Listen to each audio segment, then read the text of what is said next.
Hello नमस्कार. All exam कट्टा या ऑनलाईन प्लॅटफॉर्मवर भविष्यातील सर्व प्राध्यापकांचं सहर्ष स्वागत.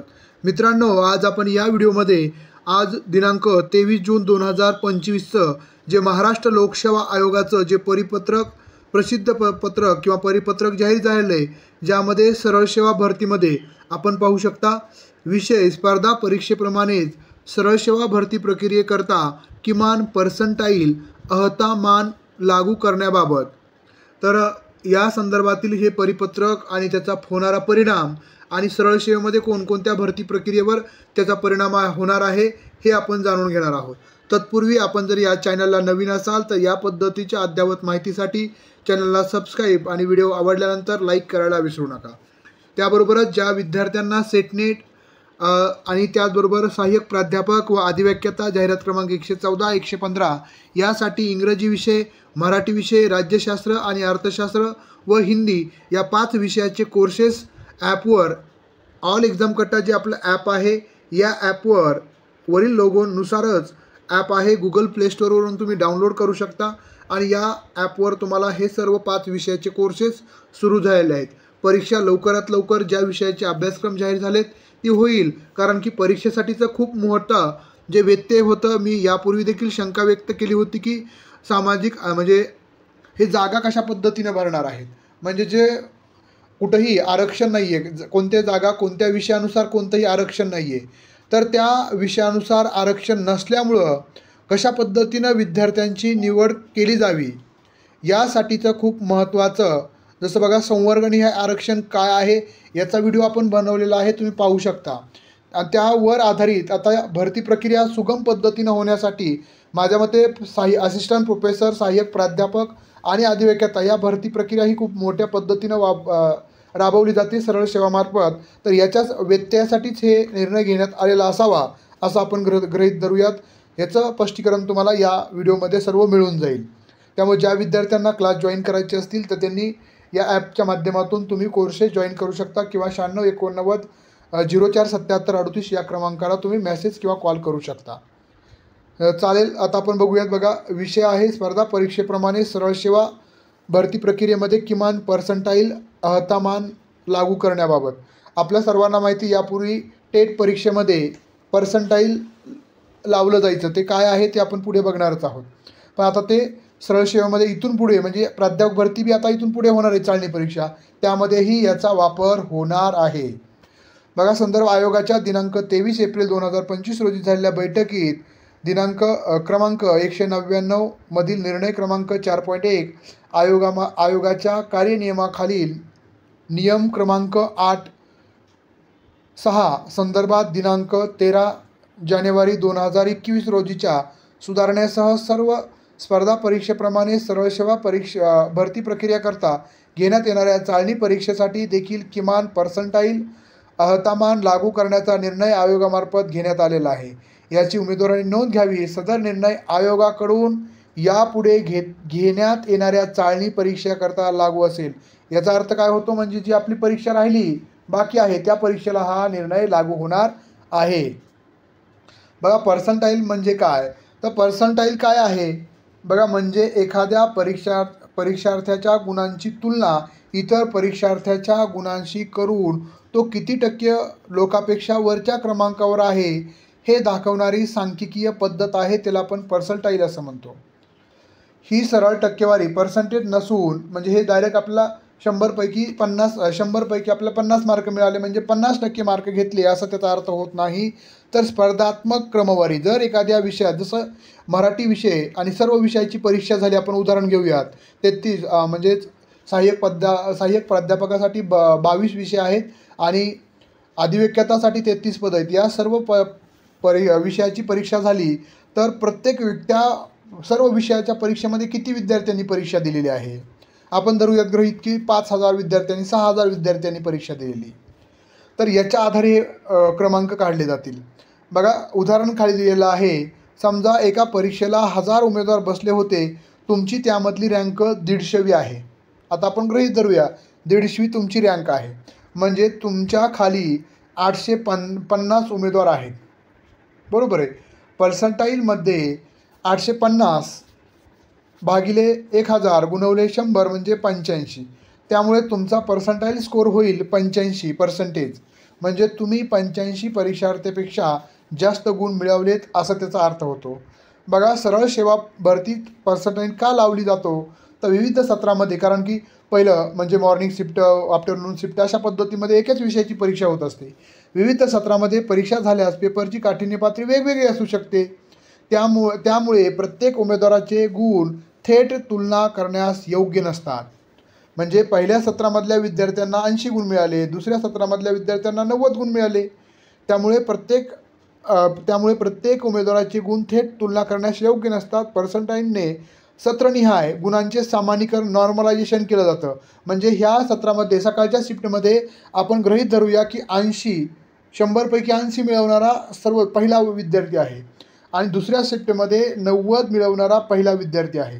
तर हा 90 आणि 80 मिळवणारे एकाच पातळीवर घेऊन येणं म्हणजे याला 80वाल्याला 85% झाले आणि 90वाल्यालाही 85%, म्हणजे या दोघांची टक्केवारी एकच आहे असं गृहीत धरणे दोन्ही.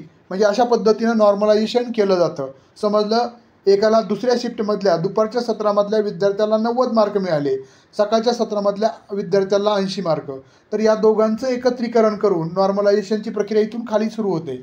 मग 5% हे वाढवले जातात. पहिल्या सत्रातल्या विद्यार्थ्याचे गुण आणि दुसऱ्या सत्रातला ज्यांना जास्त मिळाले ते 5 मार्क कमी केले जातात. याला आपण नॉर्मलायझेशन असं म्हटलं जातं. यामुळे सर्व परीक्षार्थ्यांना समान संधी मिळते, हा त्यामागचा उद्देश आहे. आपली जी भरती संवर्गणी आहे आरक्षणातून होणार आहे ना, त्यामुळं हा सर्वात कारण की मराठीचा पेपर जर सोपा निघाला तर मराठीचे विद्यार्थी आपण गृहीत धरूया की सोपा निघाला, विद्यार्थ्याला 150 मार्क मिळाले आणि आपण दुसरा एखादा इंग्रजीचा विद्यार्थी 100च मार्कवाला पहिला आहे. जर आता ओपनचं आणि नियम काय भरतीचा, सरळ सेवेचा किंवा संवर्गणी ह्या आरक्षणाचा आधी सर्वात मोठं आरक्षण म्हणजे ओपनच्या जागा भरल्या जातील आणि जर ओपनचे विद्यार्थी 150 मार्क म्हणजे मराठीच्या 3 जागा आहेत आपण गृहीत धरूया, तर 3ही जागा ओपनच्या विद्यार्थ्यांना मिळतील. कॅटेगरीच्या विद्यार्थ्यांना जागा मराठीची शिल्लकच राहणार नाही आहे, बरोबर आहे. त्यामुळं हे टाळण्यासाठी हे नॉर्मलायझेशन पद्धत त्यांनी अंमलबजावणीत आणलेली आहे असं एकंदरीत वाटतंय. आता आयोगाचा निर्णय कसा लागू होतो, बघा, आयोगानं सांगितलं की आयोग म्हणतो की जसे स्पर्धा परीक्षेत पात्रतेसाठी किमान पर्सेंटाईल 30%, 40%, 50% वगैरे वगैरे ठरलं जातं, तसेच आता सरळ सेवा भरतीमध्ये तुम्हाला कमीत कमी पर्सेंटेज अहतामान मिनिमम क्वालिफाई पर्सेंटाईल लागू केली जाणार आहे. हे गुणापेक्षा तुलनात्मक स्थितीवर आधारित असतील.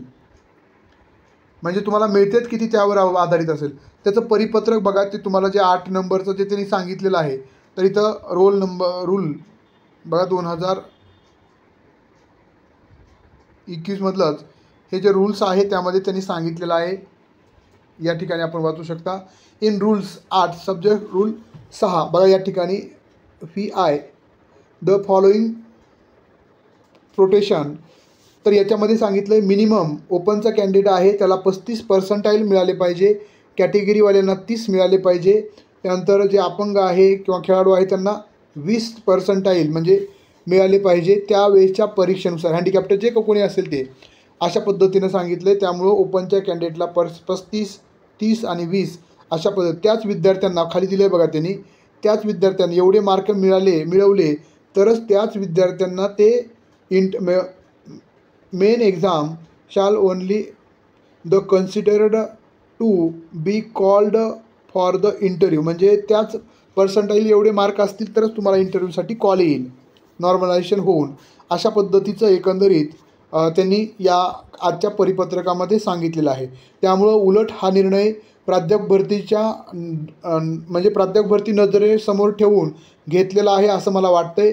त्यामुळं प्राध्यापक भरतीचे चक्र आता वेगानं फिरतील आणि ज्या विद्यार्थ्यांना संयम नसेल तर त्यांनी अभ्यास करू नका, सोडून द्या अभ्यास. ज्यांच्याकडं संयम आहे, ज्यांच्याकडं तितकं पेशन्स आहेत, आपण बघा आपल्यामध्ये खूप एक हे असतं की दुर्गुण असतो. आपण विनाअनुदानित शाळेवर महाविद्यालयावर 5-5 नाही 20-20 वर्ष आपण किंवा 10-10 वर्षे काही प्राध्यापकांनी काम केलं आहे फुकटमध्ये आणि त्यांना इकडे MPSC मार्फत प्राध्यापक म्हणून होण्यासाठी 2-3 वर्ष लागते, आणखी 1 वर्ष लागेल.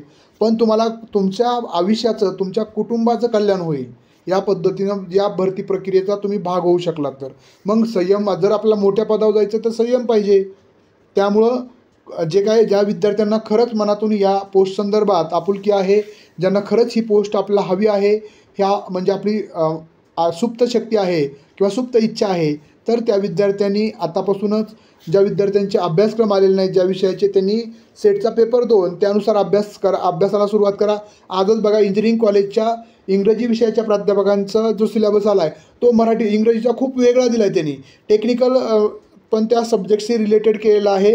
आणि आता जो आपल्याला असिस्टंट प्रोफेसरसाठी जो इंग्रजीचा सिलेबस आला आहे तो 10 घटकाचा आहे, तो 5च घटकाचा आहे. इंजिनिअरिंग कॉलेजचा जो सिलेबस आहे 5च घटकाचा आहे. म्हणजे त्यांनी सिलेबस पण परीक्षेच्या पद्धतीनुसार वेगवेगळा केला आहे. पण सर्व भरती प्रक्रिया जी महाविद्यालय शाखा आणि अधिव्याख्याता 114 आणि 115साठी जो सिलेबस आहे तो सेट नेटचा 80% सिलेबस आहे.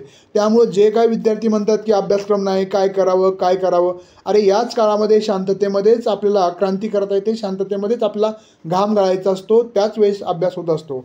नंतर सर्वजणच 1 महिना 1.5 महिना जो काय कालावधी मिळेल त्यावेळेस अभ्यास करणार आहेत, पळापळी करणार आहेत. त्यामुळे आतापासून सर्व अभ्यासासाठी संदर्भ साहित्याची जुळवाजुळव करा, व्यवस्थित मुद्देसुद्धा अभ्यास करा, तुमच्या स्वतःच्या हँडरिटन नोट्स तयार करा, क्वेश्चन पेपर विश्लेषण करा. याच्या माध्यमातून तुम्ही जे अभ्यास किंवा अभ्यासाची जी प्रगती असेल तुमची तीच तुम्हाला येणाऱ्या परीक्षेमध्ये चांगले गुण मिळवून सहाय्यक प्राध्यापक म्हणून तुम्हाला नियुक्तीपर्यंत मदत करणार आहे. त्यामुळे कोण काय म्हणतं आहे त्यापेक्षा आपलं ध्येय आपणच साध्य करायचं आहे. कोण काय म्हणतं आहे, कुणाची नकारात्मक निगेटिव्हिटी असेल, विचार असतील तर ते तिथंच ठेवा. आपले विचार पॉझिटिव्ह असू देत आणि आपल्या यश संपादित करायपर्यंत आपल्याला आपल्या विचाराशी, आपल्या ध्येयाशी एकनिष्ठ राहायचं आहे. हेच आपल्या मनामध्ये ठरवून ठेवा. परत एकदा सर्वांना अभ्यासासाठी शुभेच्छा. ज्या विद्यार्थ्यांना इच्छा आहे की कोर्स जॉईन करायचा आहे त्यांनी ऑल एक्झाम कट्टा या ॲपच्या माध्यमातून कोर्स जॉईन करू शकता किंवा 9689047738 हा जो मोबाईल क्रमांक आहे या मोबाईल क्रमांकाच्या माध्यमातून संपर्क करून चौकशी करून क्लास जॉईन करू शकता. त्याचे जे सॅम्पल किंवा आपण डेमो लेक्चर्स आपल्या ऑल एक्झाम कट्टा या यूट्यूब चॅनलवर उपलब्ध आहेत. चालेल, धन्यवाद.